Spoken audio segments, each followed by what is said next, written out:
Hello, and welcome back to Money Ministry. I'm your host, Craig Mack. For those of you that are new to the channel, welcome. For those of you that have been with me from the very beginning, welcome back. Today, we're going to go over Bollinger Bands and how to use them in your technical analysis for stocks. But before I go into that, for those that are new to the channel, I have a series of technical analysis videos. You can go through the playlist and you can look at that. This channel is designed for those who are just now getting started in their investment journey, and I provide information. I'm not a financial advisor. I am providing information for free. I don't charge you for, I'm not looking to set up special sessions with you and all that. I don't believe in doing that because if you're going uh, paycheck to paycheck, I'm not trying to add another bill to you. I'm showing you how to get started in the stock market, how to use the different tools that are available to you, and so that you can get started and reduce your risk of losing money as much as possible. I'm not saying that you will never lose money because that will happen, and that is a learning opportunity for you. However, I will show you how to possibly minimize your risk. Okay. And so with that, let's get started. I'm going to establish my credibility with you here. Just a second here. Let me share my screen. Okay. This is the performance of my portfolio since November of 2023. I have a cumulative return of 198%, uh, and I've averaged 47% over the last 3 years. Okay, I've been beating the S&P and the NASDAQ as far as return. Okay, now I don't share my portfolio with you because the idea is for you to learn how to pick and analyze your stocks for yourself, not to simply copy me. That is the shortcut and the cheap way to do it. And so I'm not going to share my portfolio with you. Year to date, I've got a return of 16%, almost 16 and a half. I am doing better than the S&P and the NASDAQ. Okay. But what I want you to understand is that this 16%, that's better than the return you get on your savings account, your regular savings account. The stock market is the greatest wealth generating mechanism ever created by mankind. And if you are not currently participating in it, you're missing out. You need to be invested in the stock market in some way, shape, or form, either through your 401k, through an IRA, or both, or through managing your own portfolio. So that is why it is important that you participate in this market, that you participate in the stock market in order to generate wealth for yourself and for your families. Okay. So I also track my daily wins and losses. And so for the month of August, I'm down $285.82. I was up as much as 2,500 as of the 13th, but there's been downturns in the market, and because of that, I'm now in the negative for this month. For the year, I'm still up 4,900 for the year, so I'm still positive overall. All right. Okay. So let's get into the S&P first. Let's go there. This is a 10-year view of the S&P, and I'm just going to kind of summarize which way I think the market is going and uh, what happened and where we're going. So right now, the market is showing some weakness. This is the 10-year. Your accumulation, which is your accumulation distribution. These are the institutional buyers. They're kind of cooling off a little bit. It could be what's going on with the bond market. It could be a result of the uncertainty with the war with Iraq or Iran rather. So, but your volume bars are getting lower. Your relative strength line is showing weakness, and so is your money flow. I use the 10-year because it provides more data points and gives a truer sense of what the trend, the overall trend of the market is. All right. I'm going to flip this over to the 1 year now of the S&P. And as you can see, it's also showing some weakness. Okay, your MACD is crossed over. Usually when you have a crossover on these indicators like this, it triggers the algorithms that the institutional buyers and your hedge funds use uh, to buy stocks, buy or sell stocks. But usually they tune into the MACD, and when there's a cross to the downside of the MACD, it creates a domino effect. All the algorithms start positioning themselves to sell stocks in the portfolio that the institution or the hedge fund may have. And so, as you can see here, the stochastic is also going down, and accumulation, again, your institutional buyers have cooled off.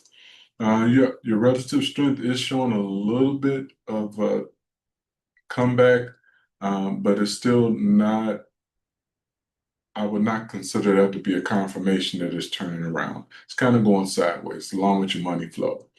So the NASDAQ, flip over to the NASDAQ now. This is the 10-year view of the NASDAQ. Okay, your NASDAQ has some selling off. Let's see if I can blow that up a little bit more. There you go. NASDAQ's selling off. You had a little bit of a comeback on the MACD, but it looks like it's heading back downward. Your stochastic looks like it's starting to flatten out. Your institutional buyers are also starting to taper off, and your relative strength and your money flow lines are also showing weakness as well. This is the 10-year of the NASDAQ. Okay, let's go to the 1 year. This gives you, the 1 year chart gives you more of a short-term view of what's going on. But you should really, in my opinion, rely more on what the 10-year is showing you because it has more data points on it and you're less reactive based on what you're seeing. The 1 year tends to make you a little anxious if you just use your 1 year as your guide because you have a tendency to react to short-term fluctuations in the market, and it could cost you money as opposed to being patient with the market. The 10-year allows you to have more patience with the market. Okay, so the 1 year of the NASDAQ is also showing weakness. You got a cross of your MACD here, which again will trigger the algorithms to start selling stocks. Just like with S&P, the institutional buyers are starting to flatten out a little bit. Same thing with your relative strength indicator and also your money flow. If you go through the playlist, for those of you that are new or haven't looked at it yet, I have designated um, videos on each of these indicators, okay? How to interpret them, what they mean, how to use them. So if you want to learn more about what these indicators are and learn more about it, get a better understanding of them, please go to the playlist that I have for this channel for Money Ministry, and it will give you that information. Okay? And so now what I'm going to do is I'm going to go switch over now to the Bollinger Bands. Okay, Bollinger Bands are another technical analysis tool that you can use. I've created this 9 slide deck for you to use so that you can get a better understanding of how to use Bollinger Bands as part of your technical analysis. Okay, uh, I put it in a PowerPoint slide presentation so that you can follow along with it. Okay, and I'm not going to bleed the slides. Excuse me. I'm not going to bleed the slides. I'm going to summarize what's on the slides, but you can stop the video and take a look and read what the slides are saying. So I'll move at a pace that will allow you to do that. Okay, so let's start with the first one. Okay, why traders start with volatility? Most indicators tell you where the price has been. Bollinger Bands tell you how much energy is building underneath. So it kind of measures the momentum of the market and of the stock itself. Okay, so it'll show you, if the market is calm, if the market is stretched, or how to prepare for a move. it'll indicate there may be a move coming or a change in direction. Okay. Next, there are three lines to the Bollinger Bands. Okay, the middle band is your 20-day moving average. All right, your upper band is the statistical high territory of where the stock price uh, could go or has been, and your lower band is the lowest stock price or the lower range of the stock price. Next, so within the Bollinger Bands, it captures 95% of the price action. Okay. And what you want to look at is if it breaks that containment of the upper or lower part of the Bollinger Band, then you want to pay special attention to that. Okay. And if they tighten, it indicates low volatility. Okay. Low range of the price movement of the stock or the sector that you're looking at, or if you're looking at the overall index like the S&P or the NASDAQ, it's the rule still applies, okay? Whether it's a stock, sector, or an index. When the bands tighten sharply over several sessions, the market is compressing. So it's like it's coiling. When you see the Bollinger Bands all come together, all three lines compress and get very narrow, that means that the market is coiling. And so a breakout is coming. It's gonna, it could break now. Which way? Um, you have to kind of interpret that. But the there is a breakout coming, either up or down. Okay, when you see it compressed like that. Next. Okay, so walking the band, what that means. Okay, if you see the price hug the upper part, that's called walking the band, walking the trend, walking the band in trends. Okay, so that means you're looking for a breakout, like this is illustrating. That means that there could be a breakout to the upper side coming to the upside. Same thing holds true for the reversal. When all the sellers have exhausted themselves and the price action starts going down, there could be a breakout to the downside. Okay, the momentum shifts. All right. You want to compare that to momentum, which would be your MACD, all right, and also your volume bars. So you use other indicators. You don't just go by what the Bollinger Bands are saying. You want to receive some kind of confirmation with the other indicators. And again, I've put information on the MACD and also volume uh, in the playlist individually so that you can take a look at that and learn. Okay, mean reversal. Okay, it could be a bounce on this simple moving average. You want to look for a cross.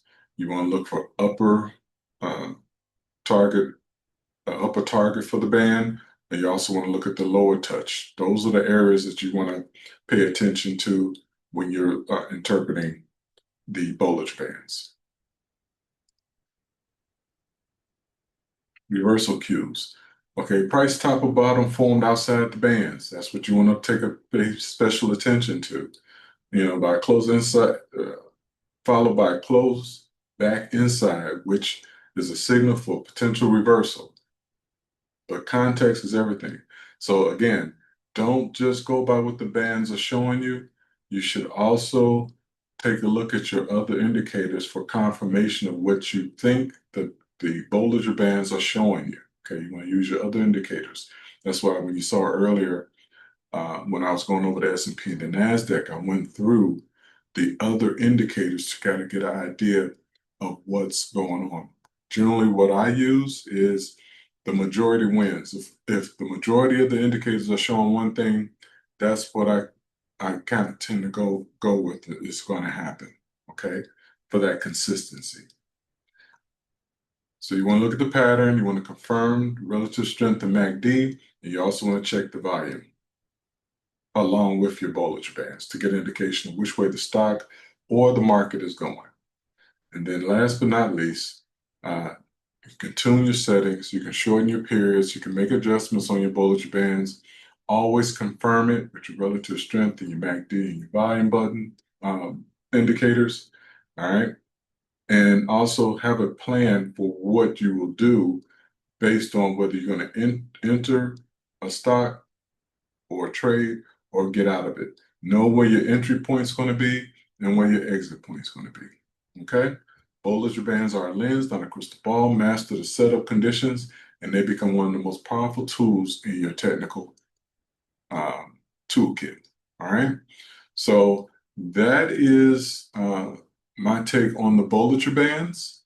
That's my take on the market. I think the market overall, we might have a little bit more selling taking place. The wild card in all of this tends to be the war and what comes of that, whether it's going to be a peace agreement. Now we're getting into a trade war with Canada. So there's a lot of noise out there. So be very careful with what you do as far as putting new money to work. But by all means, do not exit the market. Your greatest gains come from staying in the market and staying patient. You don't necessarily have to add to any positions, and I'm not recommending that you sell either. Just stay patient and keep monitoring the action in there and you know, know your own risk tolerance. Okay. But you can't, you may lose money value wise, but keep in mind a loss is only a loss when you hit that sell button. Just because you lost 20, 30, 40, even $100 in a day, the next day things could reverse because that's how volatile things have been. And you can make $200, $300 the very next day, but you can't do that if you sell. So always stay in the market. And so with that, I'll leave it at that. And I will see you on the next video. Take care.